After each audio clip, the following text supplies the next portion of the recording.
wabarakatuh. Kepada anak-anak,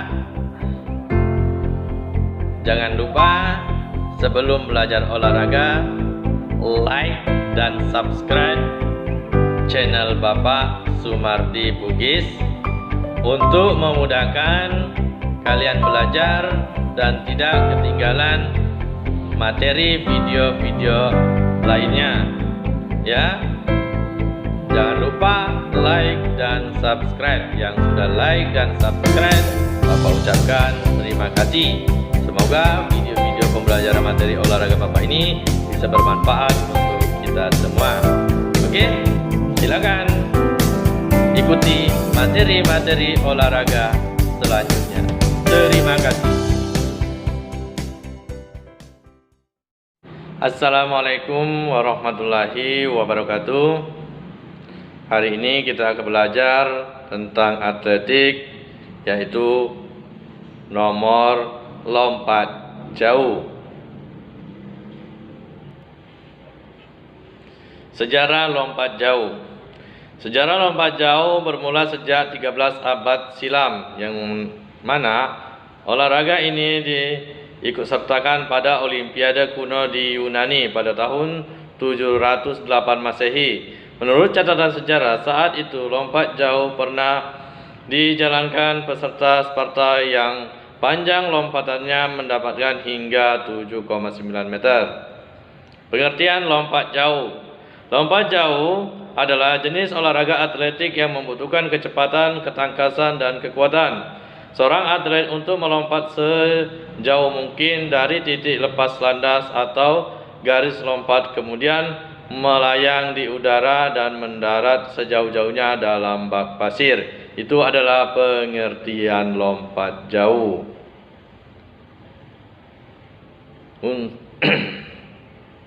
Gaya-gaya lompat jauh. Dalam melompat jauh, gaya lompat dilakukan ketika posisi badan pemain berada di udara. Gaya lompat jauh digunakan untuk menambah jarak lompatan yang didapatkan. Dengan lompat jauh, gaya lompat terdiri dari 3 macam: gaya ortodok atau gaya jongkok, gaya scroll, gaya menggantung, dan gaya walking in the air adalah gaya berjalan di udara.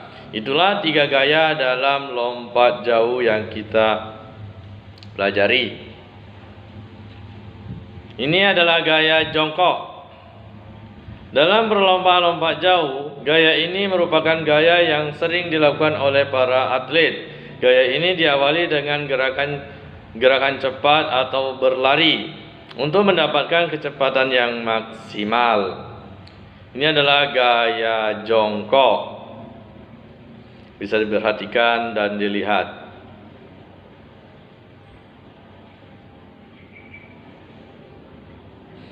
Yang berikutnya adalah gaya menggantung. Gaya menggantung ini dilakukan dengan mengayunkan kedua kaki dan tangan ke belakang, lalu kemudian ke depan. Jadi, dari ketiga gaya lompat memiliki ciri khas masing-masing, bisa dilihat pada saat kita melayang di udara. Nah, ini adalah gambar bagaimana caranya melakukan gaya menggantung seperti orang menggantung di udara, bisa diperhatikan.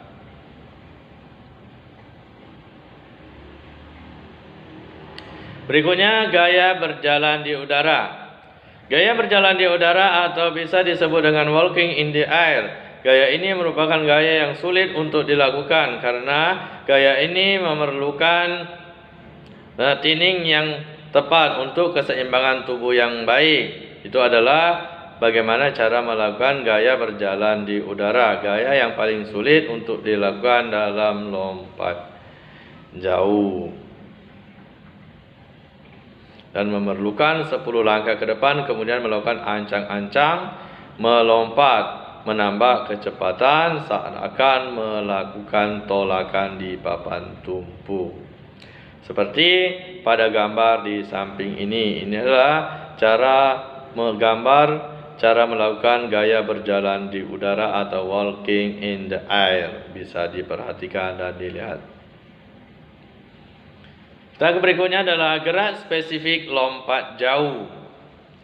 Gerak spesifik lompat jauh terdiri dari 4 tahapan. Yang pertama awalan, kemudian tumpuan atau tolakan, yang ketiga saat melayang di udara, dan 4 adalah pendaratan di bak pasir.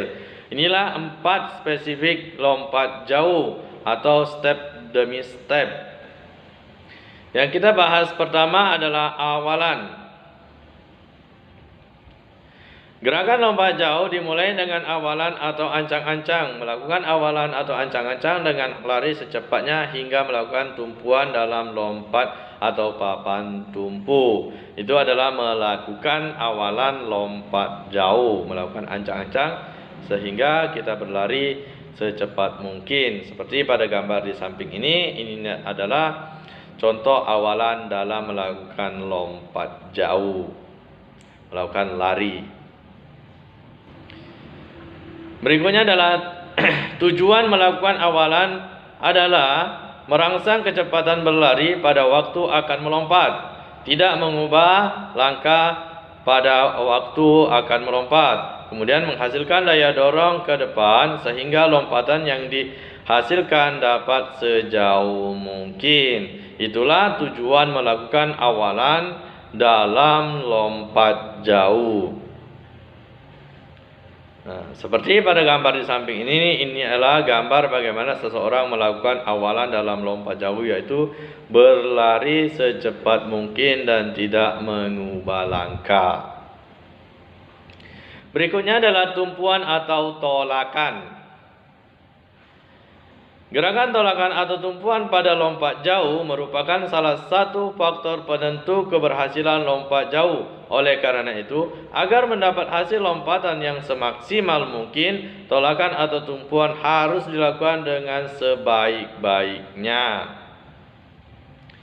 Tumpuan dalam melakukan lompat harus menggunakan satu kaki. Hal ini bertujuan untuk membedakan gerakan lompat dan loncat. Gerakan melompat menggunakan tumpuan satu kaki, sedangkan gerakan meloncat menggunakan tumpuan dua kaki. Seperti pada gambar di samping ini, inilah cara melakukan tumpuan atau tolakan dalam lompat jauh. Bisa dilihat bagaimana cara melakukan tumpuan lompat jauh. Nah, gambar ini menunjukkan seseorang yang sedang melakukan tolakan dan sudah berada di udara dalam lompat jauh. Berikutnya saat melayang di udara. Setelah melakukan tumpuan dengan badan condong ke depan, kaki diayunkan ke depan untuk menambah berat badan ke atas. Disusul kaki tumpu juga diayunkan ke depan. Bahwa pada saat melayang di udara, lutut kedua kaki sedikit ditekuk seperti sikap jongkok. Pada saat posisi kaki diayunkan ke depan dan diikuti kedua tangan diayunkan. Hal ini dilakukan untuk mendapatkan hasil lompatan semaksimal mungkin. Seperti pada gambar di samping ini. Inilah saat-saat melayang di udara, di mana kita bisa melihat gaya-gaya lompat jauh itu pada saat pelompat berada di udara. Ini adalah cara melakukan melayang di udara. Bisa diperhatikan dan dilihat. Berikutnya adalah pendaratan di bak pasir. Pada saat mendarat, hindarkan gerakan tubuh berat belakang karena akan mengurangi daya dorong ke depan. Cara melakukan pendaratan sebagai berikut. Kedua kaki lurus sebelum mendarat lalu dibengkokkan. Badan condong ke depan. Kedua lengan diayunkan ke belakang. Punggung didorong maksimal ke depan. Inilah 4 tahap yang dilakukan sebelum melakukan pendaratan di bak pasir. Seperti pada gambar di samping ini bisa dilihat pada saat mereka melakukan pendaratan menggunakan kedua kaki dan badan didorong ke depan, condong ke depan. Nah, dan ini contoh saat akan mendarat, bisa diperhatikan menggunakan kedua kaki untuk melakukan pendaratan.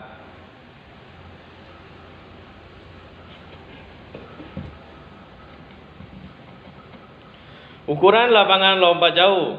Panjang bak lompat jauh itu 9 meter, lebar bak lompat jauh 2,75 meter, panjang lintasan untuk awalan lari sebelum melompat itu 13 sampai 45 meter. Lebar lintasan untuk awalan lari sebelum melompat 1,22 meter. Panjang papan tumpu 1,22 meter. Lebar papan tumpu itu 20 cm. Panjang bak lompat jauh itu maksimal adalah 9 meter yang diisi dengan pasir. Itulah ukuran lapangan lompat jauh. Baknya sendiri itu diisi dengan pasir supaya pada saat mendarat tidak terjadi cedera atau sakit. Inilah contoh lapangan lompat jauh. Bisa diperhatikan yang kecil itu adalah lintasan, kemudian yang besar adalah bak lompatnya. Kesalahan dalam lompat jauh. Kesalahan yang sering terjadi dalam lompat jauh yang kurang kecepatan lari, kemudian langkah tidak tetap, kemudian terlalu bersemangat pada langkah-langkah terakhir. Tolakan kurang keras, sudut atau arah tolakan terlalu rendah atau tinggi, kurang berani mengulurkan kaki ke depan, dan semua pada ke depan. Ya, itulah kesalahan-kesalahan dalam lompat jauh.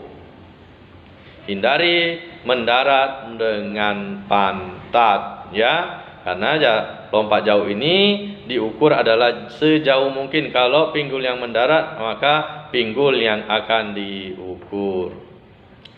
Itulah penjelasan lompat jauh, ya. Selalu semangat dan belajar. Mungkin itu saja yang bisa disampaikan dalam materi lompat jauh. Dan di akhir video ini kita akan mengerjakan 5 soal. Kerjakan dengan teliti dan carilah materi-materinya atau jawaban-jawaban di dalam slide-slide video pembelajaran lompat jauh ini. Nah.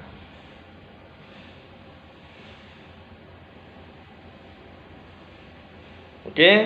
Sebentar lagi kita akan mengerjakan 5 soal tentang lompat jauh. Bisa dilihat dan dicari jawabannya. Oke, kita siap. Soal atletik lompat jauh. 1. Apa yang dimaksud dengan lompat jauh? 2. Tuliskan gaya-gaya lompat jauh. 3. Tuliskan gerak spesifik lompat jauh. 4. Apa tujuan melakukan awalan dalam lompat jauh? 5. Apa perbedaan dari gerakan melompat dan meloncat? Silakan kerjakan dengan teliti, cari jawaban di slide-slide video, dan jangan malas belajar walaupun kita selalu belajar di rumah. Ya. Silakan kerjakan dengan teliti. Oh, dan yang belum mengerjakan soal-soal setelahnya, silakan kumpulkan. Jangan untuk malas mengumpulkan tugas, karena nilai kalian hanya akan dilihat dari tugas-tugas yang dikumpulkan. Mungkin itu saja yang bisa disampaikan. Assalamualaikum warahmatullahi wabarakatuh. Salam olahraga jaya.